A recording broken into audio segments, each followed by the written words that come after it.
할렐루야 샬롬 하고 우리 인사합니다. 할렐루야 샬롬 샬롬 샬롬 샬롬 샬롬. 하나님 사랑합니다. 여러분 주 안에서 사랑합니다. 오늘 스가랴 이 두 번째 날 1장 7절에서 17절 말씀입니다. 화성나무의 선자 8가지 환상 중에 첫 번째 환상, 여호와께서 주신 환상이죠.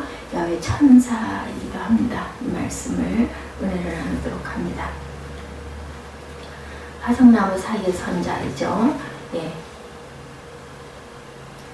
스가랴에 나오는 그 8가지 환상 중에 첫 번째 환상이 화석류 사이에 보이는 4종의 말탄이들로 표시되어 있습니다. 요한계시록처럼 스가랴는 환상에 관한 책이라는 것, 해석하기 어려운 것 같지만 놀라운 메시지가 담겨 있습니다. 이 환상을 본 때는 다리오 왕 제2년 11째 딸이었다고 학계 1장 1절에도 증거되어 있습니다.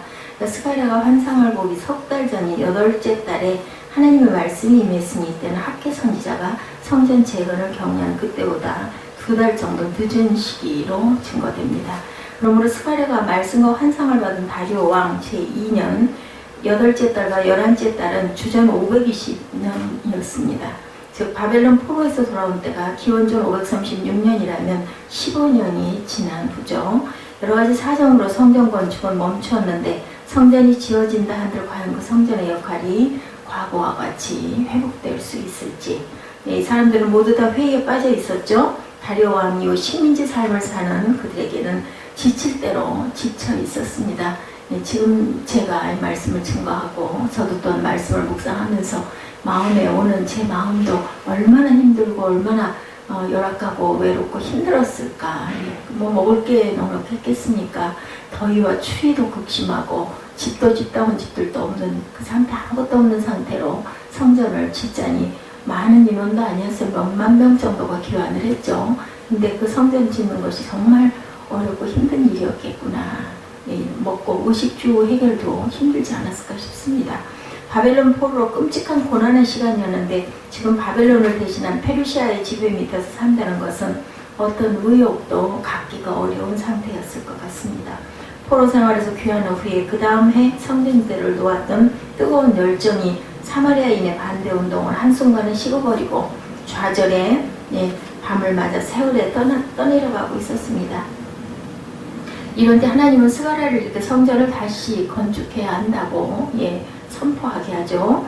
야훼께서 기억하는 자라는 뜻을 가진 스가랴 선지자는 제사장의 아들이죠. 환상을 주심으로 길을 잃어버린 백성들에게 새로운 에너지, 사명, 그리고 봉사, 헌신 이러한 정신들을 심어줍니다. 오늘 다리오 왕 11째 달 24일에 본 첫 번째 환상은 말단사람과 화석류의 환상입니다. 본문의 환상 기록을 자꾸 읽다 보면 스가랴 1장 8절에 화석나무에 섰고 스가랴 1장 10절에 화석나무 사이의 선자 이렇게 그 제목이 떠오릅니다. 화석나무 사이의 선자죠. 스가랴 1장 11절에 화석나무 사이에 선 여호와의 천사라고 적혀 있습니다. 여호와의 천사에게 말하되 그들이 얘기하죠. 우리가 땅 두루 다녀보니 온 땅이 평안하고 조용하더이다. 야훼 천사가 대답하여 이르되 만군의 여호와여 야훼께서 언제까지 예루살렘 너희다 성읍들을 불쌍히 여기지 아니하시려니까 이를 노하신 지 70년이 되었나이다. 야훼 천사가 이렇게 대답을 하죠.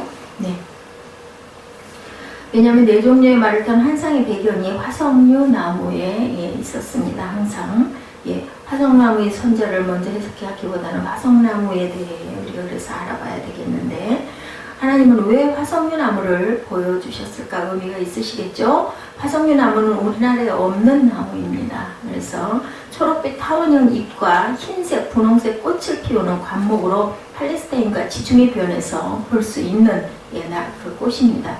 그 나무는 다른 식물들과 함께 초막절 때 초막을 지었고 상처를 입을수록 좋은 향기를 내는 나무입니다. 키는 작은 관목이기에 멋지게 뻗어 올라가는 귀종나무가 아니었죠. 이 화석류 나무가 골짜기 가운데 있는 것은 몇 가지 특징과 뜻을 갖고 있는데 이스라엘은 정말 그 이름 없는 아주 작고 초라한 나라다.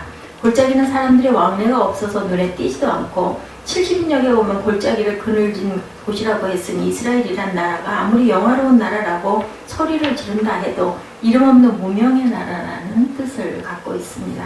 사람이 주목하지 않는 나라라는 거죠. 아주 작고 가려진, 그늘진 이러한 나라, 이스라엘이라는 나라가 이렇습니다.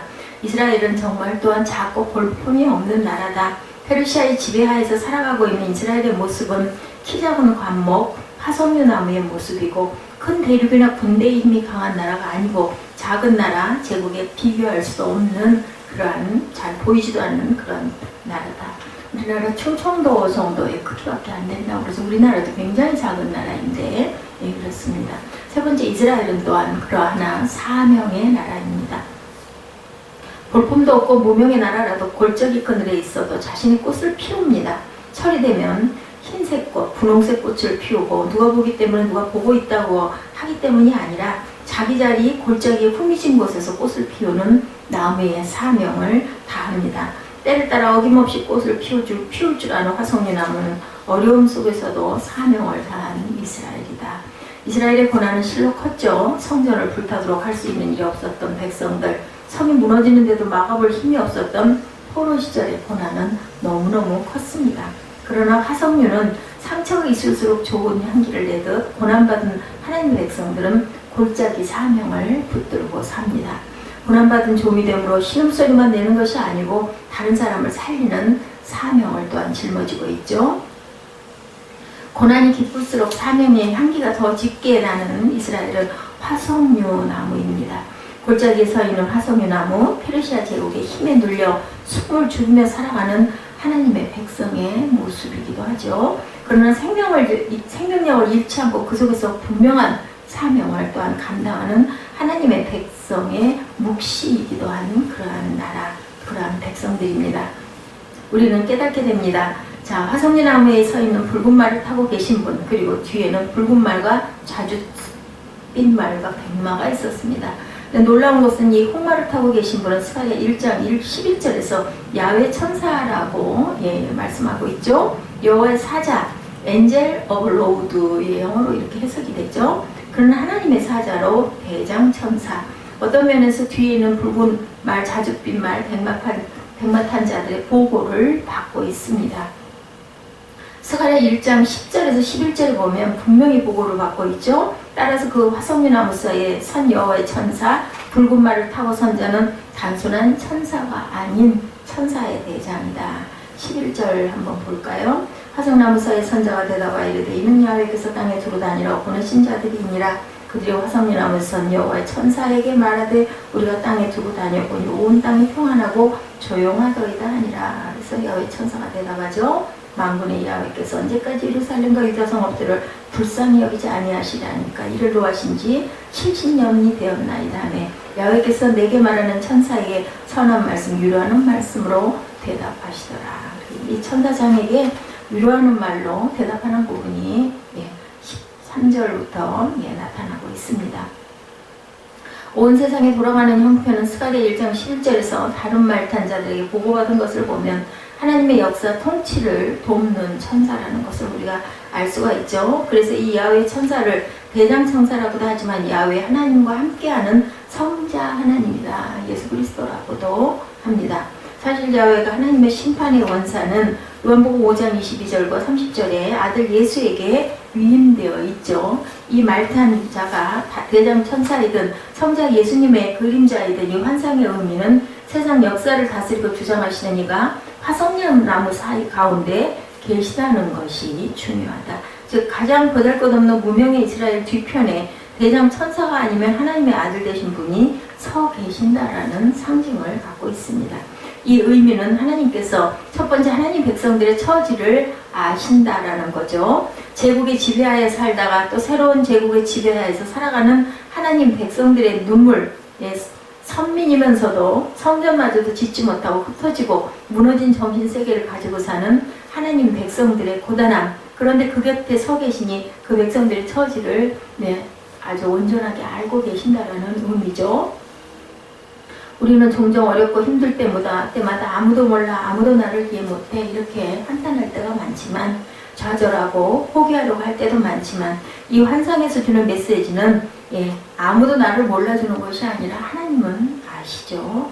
내 뒤에 하나님의 대장 천사가 서 계시고 나의 호흡 그리고 나의 감정 나의 애통함을 다 듣고 가까운 곁에서 들어주고 계시니 용기를 내거라 하는 메시지이기도 합니다. 이 땅을 살면서 사람이 나를 알아주어도 남편이 나를 알아주어도 위로가 되는데 하나님의 천사가 아니면 예수 그리스도께서 나를 알아준다면 어찌 절망할 수가 있겠나 힘이 나고 용기가 솟죠. 하나님의 백성을 신속히 돕겠다는 것을 두 번째로 의미하고 있습니다. 나의 등 뒤에서 나를 도우시는 주님이 나의 인생길에서 지치고 고나여 매일처럼 주저앉고 싶을 때 나를 밀어주시네. 우리 찬양 많이 하죠. 일어나 걸어라 내가 새 힘을 주리니 이런 찬송입니다. 일어나 걸어라 내가 너를 도우리 나의 등 뒤에서 이 찬양을 아주 은혜롭게 많이 합니다. 이 복음성가의 내용처럼 나의 처지와 형편을 아시는 주님은 위로자로 눈물을 닦아주는 일만 하고 서 계신 것이 아니고 나를 적극적으로 밀어주시고 도와주시고 서 계신 것이다. 주님이 내 곁에 서서 도우시면 못할 것이 없죠. 나는 약하고 무명이고 패배자여도 주님의 오른손으로 도우시면 그때부터 나는 강한 자가 되고 유명한 자가 되고 그리고 승리자가 됩니다. 하나님 백성을 주인공으로 만들겠다. 세 번째는 그렇죠. 하나님 백성들은 역사의 패권 다툼에서 밀린 자들입니다. 강대국이 밟힌 자들 누구와 다툴 만한 기력조차 없습니다. 그러나 화석류 나무 사이에 하나님의 사자가 서 계신다는 것은 하나님 백성들이 큰 일을 행하는 주인공이 된다는 뜻이죠. 하나님 천사는 아람 군대를 몰아냅니다.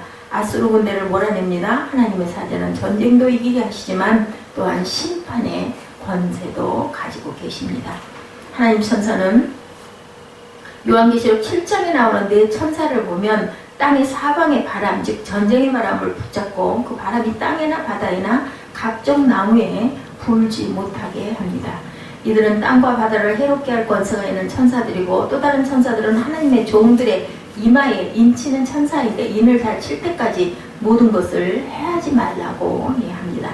그러므로 이런 다양한 천사의 대장 야훼 천사가 화석류나무 사이에 서 있다는 것은 아무도 하나님 백성을 도전하지도 못하고 아무도 하나님 백성을 괴롭힐 수가 없다라는 것이죠. 역사의 중심이 이젠 이스라엘이라는 것입니다.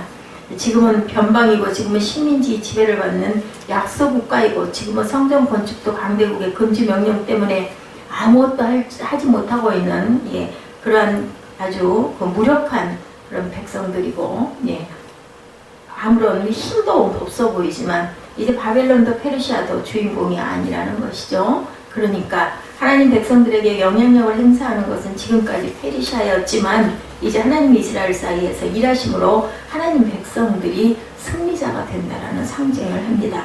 정말 이 환상은 변방나라가 중심나라가 되고 중심나라 제국이 변방나라가 된다는 그러한 메시지이죠. 이것을 보았기에 이 놀라운 하나님의 묵시를 전했기에 하나님의 백성들은 일어설 수가 있었습니다. 무엇이든지 서울이 중심인데 누가 수원대전을 중심으로 보겠는가. 그런데 야훼 천사가 무명이요 변방이고 아무것도 아닌 우리 사이에 서 계신다면 서울은 또한 변방이 될 수도 있다. 지역이 중요한 게 아니죠. 거룩한 나라, 거룩한 사명, 거룩한 백성이 되는 중심은 수원이 될 수도 있고 평택이 될 수도 있고 그렇죠. 또한 부산이 될 수 있고 남북이 통일이 되면 다시 또한 평양이 중심이 될 수도 있다라는 거죠. 스가랴는 오늘 본문에서 이 환상을 이해합니다. 화석나무 사이에 선 야훼의 천사 그 붉은 말을 탄 자의 의미를 붙잡습니다. 그러나 그 뒤에는 붉은 말, 자준말, 백마의 정체는 알지 못해서 이들이 무엇이니까? 라고 묻는 물음에 대한 대답을 얻습니다. 스가랴는 그것이 세상의 말 심판에 대한 깨닫지 못하는 열방이라는 것을 알게 되고 야훼는 다시 시온을 위로하며 예루살렘은 택하리라고 말씀을 듣게 됩니다. 역사의 변방에서 주인공으로 바뀌어지는 것이 눈앞에 왔기에 하나님의 집이 예루살렘에 건축되고 그리고 먹줄이 쳐지리라. 절망이 하나님의 함께 하시면 소망으로 바뀐다라는 그러한 귀한 뜻을 스가랴 1장 7절에서 17절을 통해서 화석나무 사이에 선자 바로 예수 그리스도 아니면 천사들의 그 가장 대장되는 천사장이라는 의미로 우리에게 그죠? 아무리 어렵고 힘들어도 하나님께서 내가 너의 어려움과 너의 고난을 안다 이렇게 말씀하시죠. 우리는 절대로 절망할 필요가 없습니다. 희망을 가지고 소망을 가지고 나아가야 되겠죠. 우리가 오늘 하루도 하나님이 나와 함께 하시니 나는 두려울 게 없다라는 그러한 귀한 힘과 용기를 가지고 살아가시는 승리하시는 저와 여러분 되시기를 주님의 이름으로 축복합니다. 기도하시겠습니다.